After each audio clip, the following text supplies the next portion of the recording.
बिस्मिल्लाहिर्रहमानिर्रहीम। अस्सलाम वालेकुम। मैं हूँ सैयद अदील गर्देज़ी। वीडियो शुरू करने से पहले एक बात आप लोगों के साथ लाजमी शेयर करना चाहूँगा कि कोशिश करें कि मुनाफ़िक़त से बचें, क्योंकि क़यामत के रोज़ जो मुनाफ़िक़ है, जो काफ़िर है, उसका दर्जा मुनाफ़िक़ से बेहतर होगा। जितनी ज़्यादा मुनाफ़िक़त इस दौर में चल रही है, अगर आपको किसी से इख्तिलाफ़ है तो इख्तिलाफ़ खुल के रखें, डंके की चोट पर रखें, लेकिन मुनाफ़िक़त से बचें, क्योंकि रोज़े महशर हदीस नबी सल्लल्लाहु अलैहि वसल्लम है कि जो काफ़िर का दर्जा वो मुनाफ़िक़ से बेहतर है। यानी कि मुनाफ़िक़ इतना ज़्यादा गिरा हुआ होगा, इतने ज़्यादा निचले दर्जे पर होगा। तो बात करेंगे हम पीटीआई का जो कल का जलसा मनसूख हुआ और उस जलसे के मनसूख होने के बाद बहुत से बयानात सामने आए। इमरान खान साहब, अलीमा बीबी, उनकी भी कल ऑडियो रिकॉर्डिंग सामने आई है। उनने भी ऑडियो जो मैसेज था उनका एक बहुत ज़्यादा वायरल हुआ। उसके अलावा पीटीआई के बहुत से अंदरूनी इख्तिलाफ़ात जो ऑलरेडी चल रहे थे, हमने देखा कि केपीके से कुछ वज़रा थे, उन्होंने प्रेस कॉन्फ्रेंस की। उन्होंने कहा कि जो अली अमीन गंडापुर साहब हैं सीएम केपी के, तो उन्होंने बहुत ज़्यादा करप्शन और लूट बाज़ारी मचाई हुई है, बहुत ज़्यादा करप्शन कर रहे हैं। इसके अलावा भी पीटीआई के बहुत ज़्यादा इख्तिलाफ़ात हमने देखा कि सामने आए थे। शेर अफजल मरवत साहब की बात कर लें तो शेर अफजल मरवत साहब को पहले एक नोटिफिकेशन आया कि उनको हमने पार्टी से निकाल दिया है। वो नोटिफिकेशन जारी किसने किया? ना सेक्रेटरी जनरल उमर अयूब साहब ने जारी किया, ना चेयरमैन जो पीटीआई हैं इस वक्त गौहर साहब, बैरिस्टर गौहर साहब, उनने जारी किया। वो हलीम आदिल शेख साहब जो कि पीटीआई सिंध के सदर हैं, उनने जारी किया और कहा गया कि इनको पार्टी से निकाल दिया गया डिसिप्लिन की खिलाफ वर्जी करने पर। अब अगर चेयरमैन को नहीं पता जो इस वक्त हैं, या बानी पीटीआई को नहीं पता, तो कैसे आप शेर अफजल मरवत को पार्टी से निकाल सकते हैं? फिर इनकी आपस की बयानबाजी कल अलीमा खान साहब उन्होंने कहा कि मुझे समझ नहीं आती कि ये जलसा इनने मनसूख क्यों किया और इमरान खान से मिलने की ज़रूरत क्या पड़ी। अच्छा, यहाँ पे एक इंटरेस्टिंग चीज़ जो मैं आपके साथ शेयर करना चाहूँगा, जो मेरे लिए भी हैरान कुन थी, कि इस तमाम तर माहौल में जब पीटीआई के लिए इतनी ज़्यादा मुश्किलात हैं, वो जलसे का अनाउंसमेंट करते हैं तो उनके घरों पर छापे पड़ जाते हैं, उन लोगों को उठाना शुरू कर देते हैं। उस सूरत हाल में सुबह इतने सवेरे आज़म स्वाति साहब, जिनको काफ़ी अर्से से मिलने नहीं दिया जा रहा था खान साहब के साथ, और उनकी मुलाकात करवा दी गई अडियाला जेल में। अब ये मुलाकात कैसे, ऐसे हो ही नहीं सकता, कल तो दिन भी नहीं था कि मुलाकात करवा दी जाए, लेकिन उनको सुबह सवेरे मुलाकात करवा दी गई और फिर कहा गया, बाहर आके प्रेस कॉन्फ्रेंस किया। आज़म स्वाति थे, बैरिस्टर गौहर साहब थे, उन्हें कहा कि इमरान खान साहब ने कहा कि जलसा मनसूख कर दें और आप नेक्स्ट जो 8 तारीख आ रही है उसको कर लें, 8 सितंबर को। तो ये काफ़ी ज़्यादा हैरान कुन बात थी कि इस तरह से फौरी तौर पर मुलाकात हो जाना पीटीआई के जो बानी पीटीआई हैं उनके साथ, तो काफ़ी हैरान कुन थी। लेकिन जो अलीमा खान ने बात की, देखें यहाँ पर एक बात तो मैं लाजमी कहना चाहूँगा कि ठीक है, अलीमा खान साहब जो हैं वो बहन है इमरान खान साहब की, लेकिन वो अमली सियासत में उनका इतना कोई ज़्यादा रोल नहीं है। तो मेरे ख्याल में जो मामलात वज़ीर आला खैबर पख्तूनख्वा ने देखने हैं, जो चेयरमैन पीटीआई ने देखने हैं, या जो बानी पीटीआई ने देखने हैं, मेरे ख्याल में इस तरह से इनको अलीमा बाजी को दूर रहना चाहिए, अलीमा खान को इस चीज़ से दूर रहना चाहिए। लेकिन नहीं, उन्होंने नहीं किया। उनका ऑडियो मैसेज किस तरह से पार्टी को डैमेज कर रहा है, जो पीटीआई के अंदरूनी इख्तिलाफ़ात उनको सामने लाए जा रहे हैं। और भी बहुत सारे इख्तिलाफ़ात पीटीआई के अंदर हैं। और अगर दूसरे पॉइंट ऑफ व्यू से देखें, बहुत सारे लोग ये बात भी कर रहे हैं कि जो पीटीआई की जो मौजूदा क़यादत है वो एक जलसा तक नहीं कर पाई। हमने देखा वो वज़ीर आला खैबर पख्तूनख्वा है, वो पैसे दे रहे थे, किसी ने कहा कि यार ये देखो ये पैसे दे के लोगों को जलसे में ला रहा था, किसी ने कुछ।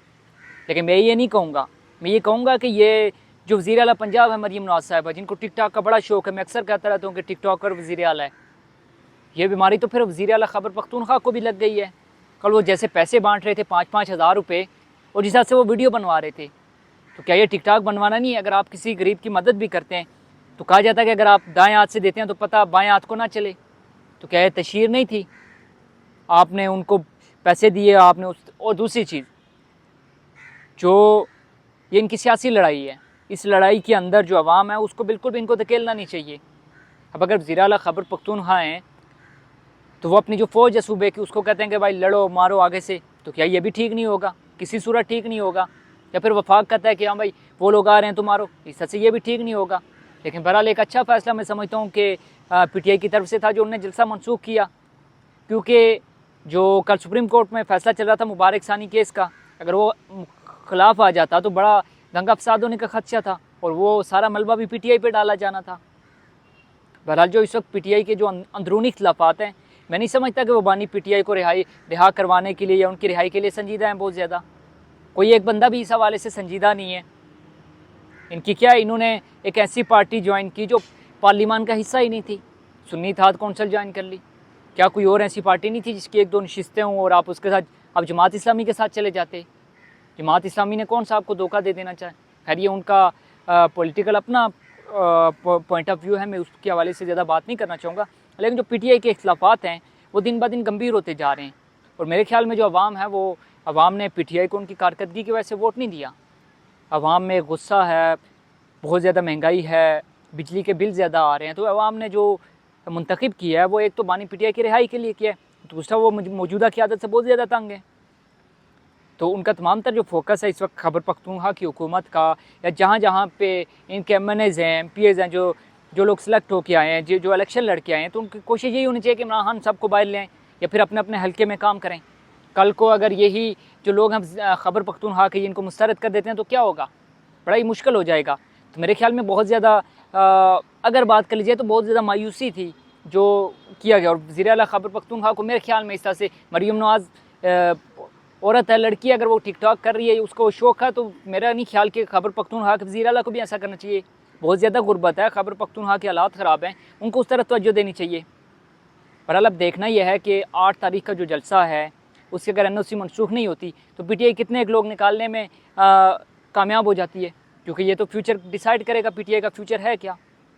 लेकिन अगर वो नहीं निकाल पाते, NOC मिल भी जाती है, इजाज़त मिल भी जाती है, और वो नहीं कर पाते, उस तरह से लोगों को इकट्ठा नहीं कर पाते, तो क्या पीटीआई के लिए नुकसान नहीं होगा सियासी तौर पर। तो ये तमाम तर जो मैंने बातें की मेरे अपने पॉइंट ऑफ व्यू से हैं, इस बात से इख्तलाफ भी रखा जा सकता है। अगली वीडियो में इंशाल्लाह बात करेंगे मज़ीद सुप्रीम कोर्ट के हवाले से भी कुछ केसेस चल रहे हैं। जस्टिस कुल हसन औरंगज़ेब साहब जो हैं वो इस्लामाबाद हाई कोर्ट में जो केसेस हैं, जो अहम केसेस हैं, लापता अफराद के केसेस हैं, उनकी समाअत कर रहे हैं। आज फिर समाअत है अज़हर मशवानी के जो भाई हैं उनके हवाले से, या फैज़ान जो एक कैमरामैन था वो उसके हवाले से, फ़ोटोग्राफ़र था, उसके हवाले से एक अहम केस की समाअत भी कर रहे हैं। अब देखना यह है कि ये सिलसिला भी जो है ये कहाँ पे जाके रुकता है। तो अगली वीडियो तक के लिए मुझे दीजिए इजाज़त। अगर वीडियो पसंद आए तो मेरे चैनल को सब्सक्राइब लाजमी कीजिएगा, वीडियो को शेयर कीजिएगा, कमेंट सेक्शन में अपनी आरा से लाजमी बताइएगा, हाँ वो पॉजिटिव हो या नेगेटिव सेंस में हो, अपनी आरा से आगाह लाजमी कीजिएगा।